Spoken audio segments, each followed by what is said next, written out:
Photoshopper, bonsoir ou bonjour quelque part, on en a rien à foutre.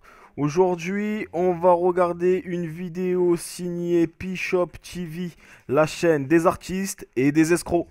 Alors, aujourd'hui, on va travailler sur cette image-là pour en faire cette image-là. Alors, qu'est-ce qu'on a fait et qu'est-ce qu'on va faire? Aujourd'hui, c'est simple.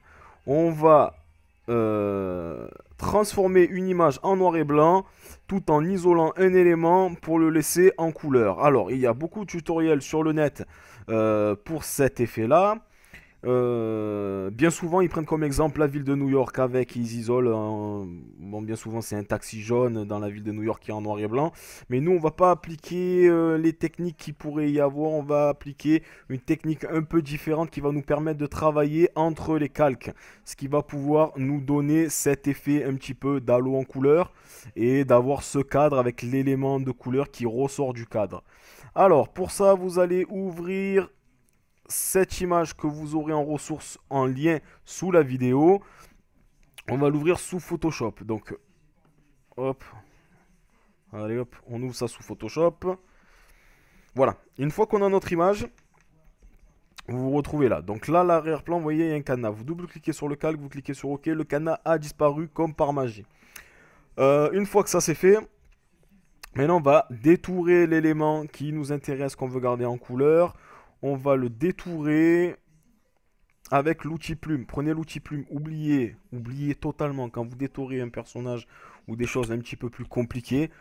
Oubliez le lasso polygonal, oubliez la baguette magique. L'outil le plus précis est l'outil plume. Certes, il est plus dur à maîtriser, mais vous aurez une meilleure qualité, meilleur rendu. Donc pour ça, vous allez sur le calque qu'on va renommer background. Voilà. Et on va détourer notre image. Donc, on prend l'outil plume, on prend le premier point d'ancrage, on va au second, et vous voyez que là, si on reste cliqué sur le second, on va pouvoir modifier la courbe et faire des courbes, tout simplement. Donc là, on va légèrement comme ça. Après, vous voyez qu'il y a deux picots qui sont à l'opposé, un ici, un ici. Ça, c'est les courbes qui va diriger l'autre point d'ancrage. C'est-à-dire que moi, je veux aller là. Vous voyez, si je clique, je vais zoomer encore un peu. Si je clique, bim, vous voyez, ma courbe, elle est comme ça m'intéresse pas du tout. Ça, c'est pourri. Donc, qu'est-ce qu'on va faire? On reste cliqué sur Alt, on va sur le picot qui est en haut là, en l'occurrence, et on va pouvoir modifier juste ce picot-là. Donc, on va aller, on le redirige vers la direction où on veut aller, et on clique sur le second point d'ancrage, et on fait ça ainsi de suite. Donc, tac, vous voyez, c'est un petit peu plus rapide quand il y a des courbes. Hop, vous restez cliqué, vous suivez les courbes. S'il y a besoin de modifier, vous restez appuyé sur Alt et vous cliquez sur le picot et vous redirigez vers là où vous voulez aller. Moi, c'est bon. Et vous faites ça ainsi de suite, tout autour de l'élément qu'on veut isoler. Donc moi, je serai en avance rapide, on se retrouve juste après.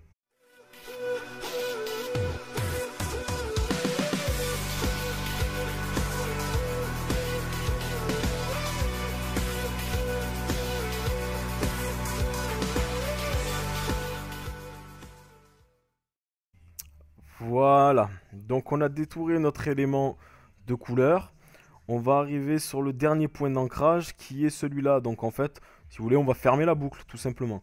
Donc vous cliquez dessus et une fois que vous avez fait ça, vous faites un clic droit sur l'image et vous faites définir une sélection. Vous cliquez sur, on est à rayon 0 pixels, vous cliquez sur OK et là votre sélection est créée. Donc maintenant, on veut détacher cette sélection, on va dupliquer juste l'élément qu'on a sélectionné. On fait pour ça un commande J, donc dupliquer l'image. Vous voyez, ça crée un nouveau calque qui est l'élément qu'on a détouré. Donc une fois que ça c'est fait, on va renommer le calque, on va l'appeler couleur, celui-là. Voilà, comme ça c'est simple. Et une fois que ça c'est fait, maintenant on va s'occuper de la partie qui est derrière. Donc on va s'occuper du background. On va transformer l'image en noir et blanc. Donc pour ça il y a plusieurs méthodes, je vais vous en montrer deux. La première c'est d'aller dans les réglages qui sont juste au-dessus des calques et d'appuyer sur l'onglet vibrance. Et là au niveau de la saturation, on le met à -100 et vous voyez que notre image est en noir et blanc en fond. Ça c'est la première technique. Après, on a une deuxième technique qui est celle qu'on va utiliser aujourd'hui parce qu'on n'aura pas besoin de retravailler l'image qui est derrière. Donc, on va dans Image, Réglages, Noir et blanc. Et là, vous voyez qu'on a une fenêtre qui s'ouvre où on va pouvoir paramétrer la profondeur des noirs et l'éclat des blancs.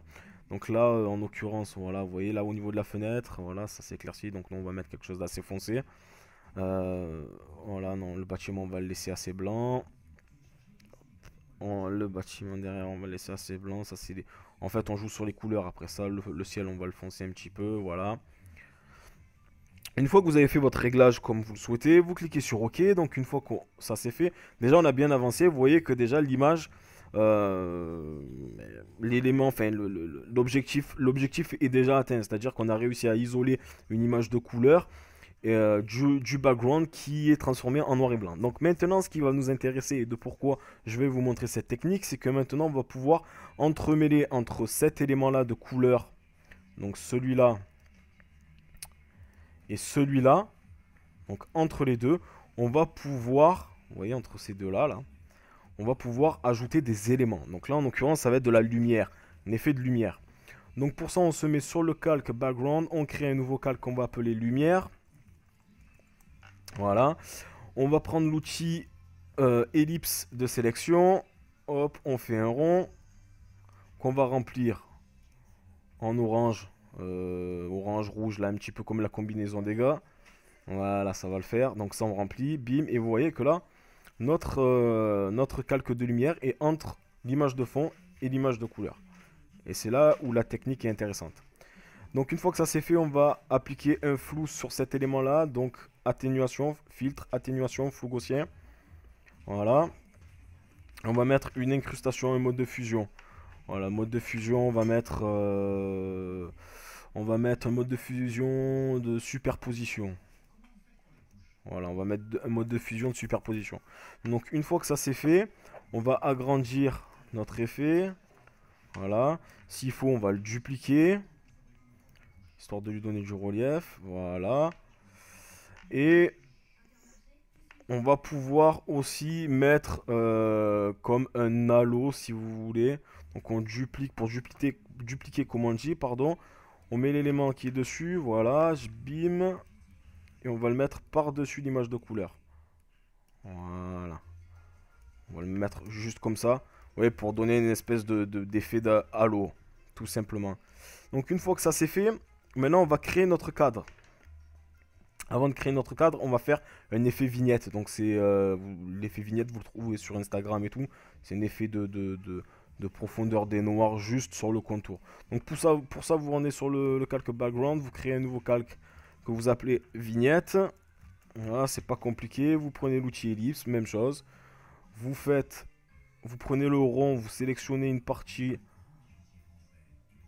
ronde autour de l'image, vous ne dépassez pas l'image surtout, et vous inversez la sélection parce que là, si on remplit notre calque, ça va nous remplir l'intérieur et pas l'extérieur, et nous on veut que ça soit justement l'extérieur. Donc pour ça, qu'est-ce qu'on fait? On fait commande Maj I et on inverse la sélection. On prend l'outil pot de peinture, on prend les noirs, on le met, et voilà ce que ça nous fait. Donc là, ce qu'on va faire, c'est qu'on va rajouter un flou. Donc filtre, atténuation, flou gaussien. Voilà, un flou qui est voilà, comme ça. Et là, on va appliquer encore une fois un mode de fusion. Voilà, donc un mode de fusion, voilà, pas compliqué. Un mode de fusion comme ça, c'est très très bien. Et donc là, on va créer un cadre maintenant derrière cette image. Donc, vous créez un calque que vous allez appeler cadre. Et là, vous prenez l'outil de l'assaut polygonal. Donc là, vous faites un cadre qui est déstructuré. Un peu à la GTA, quoi. Voilà, quelque chose de déstructuré. Voilà, une fois que ça c'est fait, vous faites exactement la même manipulation que pour la vignette, c'est-à-dire qu'on va inverser la sélection. Commande Maj I.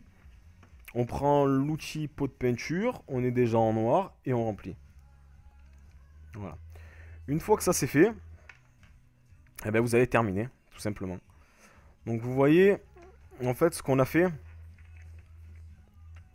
on a isolé un élément de couleur et on a modifié tout le reste en noir et blanc en mettant quelques effets de lumière, tout simplement. Donc ça, c'est une des techniques. Il y en a beaucoup, il y en a plusieurs.